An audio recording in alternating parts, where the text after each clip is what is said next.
Sizga yura olish imkonini berishni taklif qilsam, nima deysiz? Ko'rsatgan chipim sizning ahvolingizdagi odamlar uchun hamma narsa qila oladi.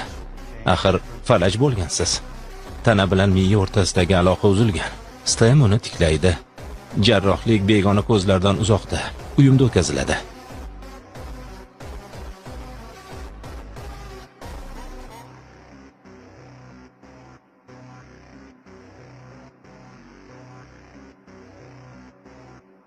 Ey Xudoyim. Endi turib ko'ring-chi.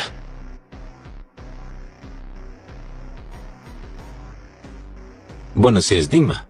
Rafiqangga o'q otgan odamning qo'lida quroli yo'q. Uni otib tashlashdi. Demak, u bo'lgan. Ha, uni otishdi, lekin qo'ldagi qurol bilan emas. Qurol uning qo'liga joylashtirilgan.